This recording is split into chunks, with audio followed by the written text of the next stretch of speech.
Հարվարդում 20 տարի ուսումնասիրել են շուն ունեցող մարդկանց հոգեկանը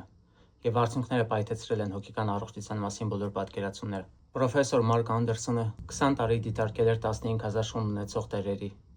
և ինչ էր պարզել, որ կենդանիները հաճախ ավելի արդյունավետ են բուժում դեպրեսիան, քան հակադեպրեսանտները։ Շուն ունեցող մարդկանց մոտ սերոտոնինի ազդեցությունը 35%-ով ավելի է բարձրանում։ Օքսիտոցինը, որ կապվածության համար էր պատասխանատու, 50%-ով ավելի շատ է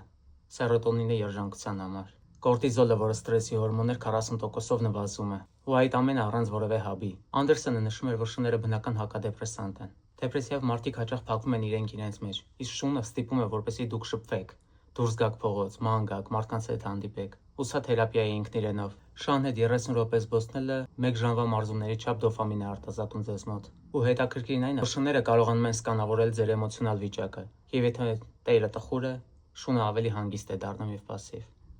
Այսինքն նրանք զգում են ձեր էմոցիոնալ վիճակները։ Երբ ուրախանում է, շունը իր հետ ուրախանում է, իսկ երբ անհանգիստ է, շունը ևս անհանգիստ է դառնում, և կողքից այն կողմ չի գնում։ Ու սա թերապիա է։ Եվ ամենակարևոր բանը, շունը սիրում է Տիրոջը առանց որևէ պայմանի։ Ու սա ամենաուժեղ թերապիան է ապահովում։ Ինչ որ մեկը սիրում է ինձ նրա համար, որ ես կամ, այլ ոչ թե պետք է ինչ որ մեկը լինեմ կամ ինչ որ բաներ անեմ։ Շուն ունեցող մարդիկ 60% ավելի քիչ են դիմում հոգեթերապիայի։ Շունը կատարում է թերապևտի դեր։ Ապահովում է ձեզ համար հարաբերություններ, շփում, զբաղմունք, որը թերապիա է։ Նեյրոնային կապեր ուղեղում, երջանկության հորմոններ։ Շունը պոչով երջանկության հաբ է, կատակում էր պրոֆեսորը, բայց արդյունքն ակնհայտ է։ Սիրեք կենդանիներին և կարող եք կենդանի պահել, եթե ցանկանում եք ձեր էմոցիոնալ վիճակը ավելի լավանա։ Սա գիտնականներն են փաստում։